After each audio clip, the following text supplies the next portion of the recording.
Déjà, on va essayer de définir ce que c'est que l'intelligence artificielle. Ok, on t'écoute. Je vais vous donner 2 définitions. La première, elle vient de Cédric Villani, qui a dit « L'intelligence artificielle, c'est tous les développements informatiques non encore aboutis qui permettent de faire le buzz et d'alimenter les fantasmes. » Alors, non. Déjà, est-ce que GPT-4o est non abouti ? Je ne crois pas. Et l'ordinateur quantique, ça fait le buzz, c'est non abouti et c'est pas de l'IA. Une autre, elle vient de Yuval Harari, qui dit « L'intelligence artificielle, c'est les programmes qui ne vous donnent pas à l'avance le résultat du programme. » Et non, encore raté. Si tu demandes 10 000 fois à GPT-4o combien fait 2 plus 2, normalement, il te répond toujours 4. Donc c'est prévisible. Et ma fonction Python qui me sort un nombre aléatoire, je ne connais pas le résultat à l'avance et c'est pas de l'IA. C'est des logiciels qui apprennent par imitation. Ces logiciels ne vont pas en déduire des lois d'évolution qu'ils vont être capables de comprendre et ensuite ce qui va leur servir à faire des prédictions ou les lois qu'ils vont nous transmettre, etc. Qu'ils reproduisent sans expliquer.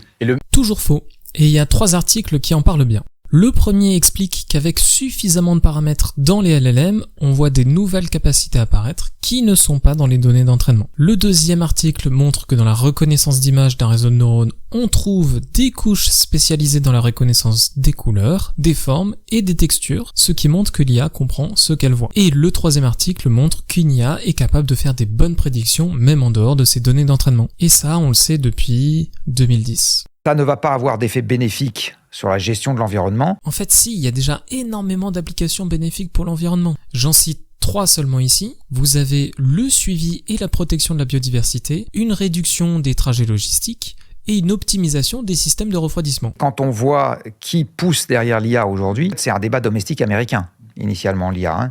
Complètement faux. Déjà entre 2011 et 2015, la Chine a publié 41 000 papiers de recherche sur l'IA, soit 2 fois plus que les Américains sur la même période. On a également à la même période le Japon et le Royaume-Uni qui publient énormément sur ce sujet. Donc c'est un domaine plutôt international. C'est poussé par un certain nombre de gens qui se rêvent en démiurges, qui n'ont plus d'autres problèmes dans la vie que de prendre du pouvoir ou d'essayer d'être immortels. Ah bon ? Moi je croyais que c'était un concept imaginé en 1956 à Dartmouth par des scientifiques américains. Concept qui aurait été mis au placard jusqu'en 2012 lorsque AlexNet gagne un concours de reconnaissance d'images. AlexNet étant un programme informatique créé par 2 chercheurs d'origine russe et ukrainienne, donc pas vraiment des démiurges américains qui veulent l'immortalité. Rajouter dans la course tout un tas d'ingénieurs de base qui trouvent ça très rigolo de travailler sur des gadgets. Ah, carrément, des gadgets. Je ne savais pas que dépister plus facilement un cancer du sein, c'est un gadget. Mais bon. Et je pense qu'aujourd'hui, les Européens n'ont pas de recul critique sur la question.